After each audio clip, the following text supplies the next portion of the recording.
എല്ലാ പ്രിയപ്പെട്ടവർക്കും നമസ്കാരം.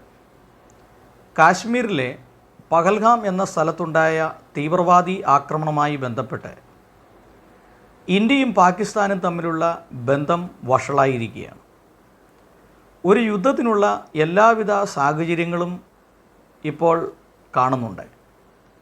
പ്രധാനമായും തുർക്കിയുടെ നേതൃത്വത്തിൽ അവരുടെ വിമാനങ്ങൾ ആയുധങ്ങളുമായി പാകിസ്ഥാനിലെത്തി എന്നുള്ള ഒരു വിവരം ഇന്ന് പത്രമാധ്യമങ്ങൾ റിപ്പോർട്ട് ചെയ്യുന്നുണ്ട്. അതോടൊപ്പം തന്നെ ചൈന പൂർണ്ണമായും പാകിസ്ഥാനെ പിന്തുണയ്ക്കുന്നു എന്നുള്ള ഒരു വാർത്തയും പുറത്തു വരുന്നു. അപ്പോൾ ഇന്ത്യയും പാകിസ്ഥാനും തമ്മിലുള്ള ബന്ധം വഷളായതോടുകൂടി 48 മണിക്കൂറിനുള്ളിൽ പാകിസ്ഥാൻ പൗരന്മാർ ഇന്ത്യയിൽ നിന്ന് വിട്ടുപോകണം എന്നുള്ള നിർദ്ദേശത്തെ തുടർന്ന് 627 പേരോളം ഇപ്പോൾ തന്നെ ഈ ഇന്ത്യയിൽ നിന്നും പാകിസ്ഥാനിലേക്ക് തിരിച്ചുപോയി എന്നുള്ളൊരു വാർത്തയാണ് നമുക്ക് കേൾക്കുന്നത്. പഹൽഗാമിലുണ്ടായ തീവ്രവാദി ആക്രമണം അത് ഒരു ഇസ്ലാമിക് മത തീവ്രവാദി ആക്രമണമാണ് എന്നുള്ളത് ഇപ്പോൾ തന്നെ അത് പുറത്തു വരുന്ന വിവരങ്ങളാണ്.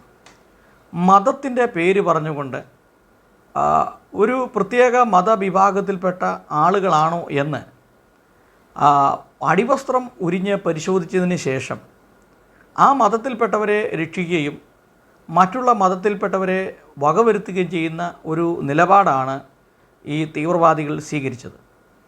അതിൻ്റെ പിന്നിൽ വ്യക്തമായ ഒരു കൈ എന്ന് പറയുന്നത് പാകിസ്ഥാൻ്റെ കരമാണ്. കാരണം ഇന്ത്യയും പാകിസ്ഥാനും തമ്മിൽ ഒരു യുദ്ധം ഉണ്ടാകണം എന്ന് പാകിസ്ഥാൻ ആഗ്രഹിച്ചിരിക്കുന്നു എന്നുള്ളതാണ് ഇതിൻ്റെ തെളിവ്. അല്ല എങ്കിൽ ഇത്രയും നേരത്തെ തന്നെ തുർക്കിയിൽ നിന്നും ആയുധങ്ങളുമായി വിമാനം പാകിസ്ഥാനിൽ എത്താനുള്ള സാധ്യത വളരെ കുറവാണ്. അതുപോലെ ചൈനയുമായിട്ടുള്ള അവരുടെ ബന്ധം, ചൈനയും പാകിസ്ഥാനെ സപ്പോർട്ട് ചെയ്ത സ്ഥിതിക്ക് ഇത് പാകിസ്ഥാൻ ആസൂത്രണം ചെയ്തതാണ് എന്നുള്ളത് വളരെ വ്യക്തമായി കഴിഞ്ഞു. അപ്പോൾ ഇന്ത്യയിൽ നിന്ന് ഈ പാകിസ്ഥാനികളെ പുറത്താക്കുന്നതോടൊപ്പം തന്നെ പാകിസ്ഥാൻ അനുകൂലികളെയും ഇന്ത്യയിൽ നിന്ന് പുറത്താക്കണം എന്നുള്ളതാണ് പൊതുവെ ജനങ്ങൾ അഭിപ്രായപ്പെടുന്നത്. കാരണം ഇന്ത്യയിൽ താമസിച്ചുകൊണ്ട് പാകിസ്ഥാനെ സപ്പോർട്ട് ചെയ്യുന്നതായിട്ടുള്ള പല ആളുകളും ഇവിടെയുണ്ട്. അങ്ങനെയുള്ള ആളുകൾ എന്ന് പറയുന്നത് അവർ ഹമാസിനെയും ഹൂത്തികളെയും അതുപോലെ മറ്റ് ഇസ്ലാമിക് മത ഭീകര രാഷ്ട്രങ്ങളെയും സപ്പോർട്ട് ചെയ്യുന്ന ഒരുപാട് ആളുകളുണ്ട്. പരസ്യമായിട്ട് റാലി നടത്തുക, ഹമാസ് തീവ്രവാദികളുടെ ചിത്രങ്ങൾ വെച്ചുകൊണ്ട് റോഡിലിറങ്ങി മുറവിളി കൂട്ടുക, രാജ്യദ്രോഹ പരിപാടികൾ ചെയ്യുക, പരസ്യമായിട്ട് അവർക്ക് പിന്തുണ പ്രഖ്യാപിക്കുക, ഇങ്ങനെയുള്ള ആളുകളെയൊക്കെ ഈ രാജ്യത്ത് തന്നെ പുറത്താക്കേണ്ടത് വളരെ അത്യന്താപേക്ഷിതമായ കാര്യമാണ്. രാജ്യത്തിൻ്റെ പുറത്തുനിന്നുള്ള തീവ്രവാദത്തെക്കാൾ കൂടുതൽ നമ്മൾ ഭയപ്പെടേണ്ടത് രാജ്യത്തിനകത്തുള്ള തീവ്രവാദത്തെയാണ്. അപ്പോൾ ഈ ദിവസങ്ങളിൽ ഫേസ്ബുക്ക് പോസ്റ്റുകളിലൂടെയും അവരുടെ ചില ആളുകളുടെ വാർത്താ സമ്മേളനത്തിലൂടെയും പബ്ലിക് സ്പീച്ചുകളിലൂടെയും നമുക്ക് തിരിച്ചറിയാൻ കഴിയുന്നത് ആരാണ് യഥാർത്ഥത്തിൽ രാജ്യസ്നേഹികളെന്നും ആരാണ് രാജ്യദ്രോഹികളെന്നും നമുക്ക് തിരിച്ചറിയാനായിട്ട് കഴിയുന്നുണ്ട്. ചില രാഷ്ട്രീയ നേതാക്കന്മാരൊക്കെ ഇത്തരത്തിലുള്ള പ്രസ്താവനകൾ പാകിസ്ഥാനെ സപ്പോർട്ട് ചെയ്യുന്നതായിട്ടും ഭീകരവാദത്തെ സപ്പോർട്ട് ചെയ്യുന്നതായിട്ടുള്ള എന്ന് തോന്നിക്കുന്നതായിട്ടുള്ള പ്രസ്താവനകൾ പല ആളുകളും പല രാഷ്ട്രീയ നേതാക്കന്മാരുമൊക്കെ മുമ്പോട്ട് വയ്ക്കുകയാണ്. അതുകൊണ്ട് ഇങ്ങനെയുള്ള ആളുകളെയൊക്കെ കണ്ടുപിടിച്ച് ഇന്ത്യയിൽ നിന്ന് പുറത്താക്കിയെങ്കിൽ മാത്രമേ നമ്മുടെ രാജ്യത്തിനൊരു സമാധാനം ഉണ്ടാവുകയുള്ളൂ.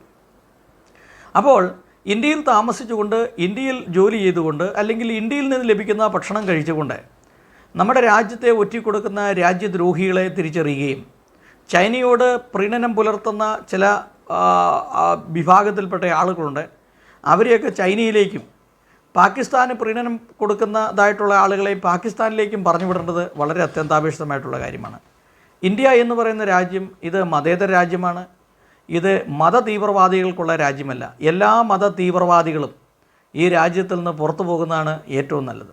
അപ്പോൾ പഹൽഗാമിൽ നടന്നത് ഒരു ഇസ്ലാമിക് മത തീവ്രവാദമാണ് എന്ന് നമ്മൾ മനസ്സിലാക്കുമ്പോൾ ലോകം ഇപ്പോൾ നേരിടുന്ന ഏറ്റവും വലിയ വെല്ലുവിളി എന്ന് പറയുന്നത് ഇസ്ലാമിക് മത തീവ്രവാദമാണ്.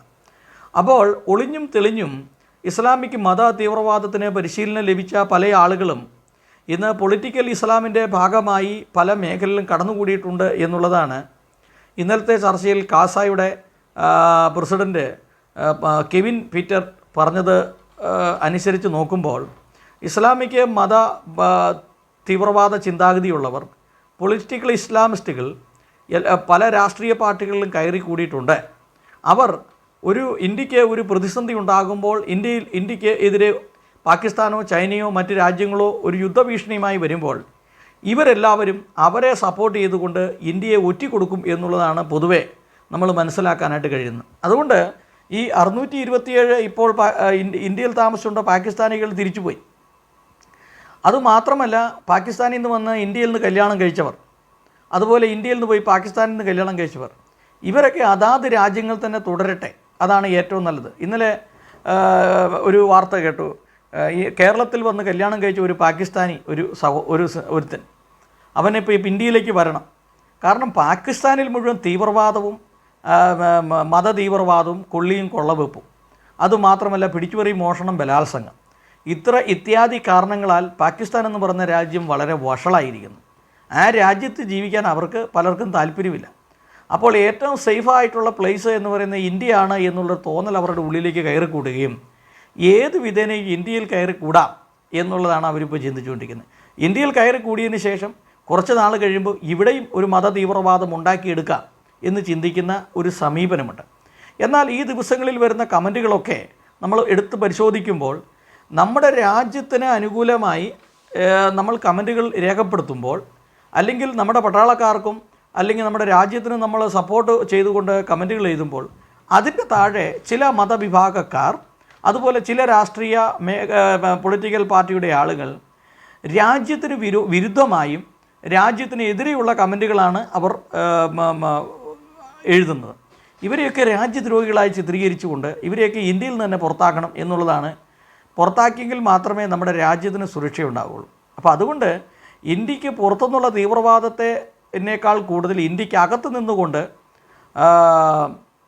ഭക്തിയുടെ വേഷം അല്ലെങ്കിൽ മതത്തിൻ്റെ വേഷവും ധരിച്ചുകൊണ്ട് ഇന്ത്യയിൽ നിന്നുകൊണ്ട് ഇന്ത്യ എന്ന മഹാരാജ്യത്തെ ദ്രോഹിക്കുന്ന ഒരുപാട് ആളുകളുണ്ട്. അതിൻ്റെ ഒരു ഭാഗമായി പൊളിറ്റിക്കൽ ഇസ്ലാം അത് ഒരു വലിയ ഭീഷണിയായി നമ്മുടെ മുമ്പിൽ നിൽക്കുകയാണ്. ലോകം നേരിടുന്ന ഏറ്റവും വലിയ പ്രശ്നമെന്ന് പറഞ്ഞാൽ ഇസ്ലാമിക് മതതീവ്രവാദമാണ്. ആ തീവ്രവാദത്തെ ചെറുക്കണം. ആ മതതീവ്രവാദമാണ് നമ്മൾ പഹൽഗാമിൽ കണ്ടത്. അതായത് വസ്ത്രം അഴിച്ച് പരിശോധിച്ചതിന് ശേഷം ഹിന്ദുവാണ് അല്ലെങ്കിൽ ക്രിസ്ത്യാനിയാണ് അല്ലെങ്കിൽ മറ്റു മതക്കാരനാണ് എന്ന് കണ്ടെത്തി അവരെ വെടിവെച്ചു കൊല്ലുകയും ഒരു പ്രത്യേക മതക്കാരെ മാത്രമേ സംരക്ഷിക്കുകയും ചെയ്യുന്ന ഒരു സമീപനമാണ് ഇവിടെ സ്വീകരിച്ചുകൊണ്ടിരുന്നത്. അതിനെ ചില രാഷ്ട്രീയ പാർട്ടിയിലെ നേതാക്കന്മാർ പിന്തുണയ്ക്കുന്നത് അത്യന്തം ഖേദകരമായ കാര്യമാണ്. അതുകൊണ്ട് ഈ പാകിസ്ഥാനികളിലെ പറഞ്ഞു വിട്ടതോടൊപ്പം തന്നെ പാകിസ്ഥാനെ അനുകൂലികളെ കണ്ടെത്തി അവരെയും കൂടെ ഈ രാജ്യത്തുനിന്ന് അടിച്ചു പുറത്താക്കണം എന്നുള്ളതാണ് പൊതുജനം അഭിപ്രായപ്പെടുന്നത്.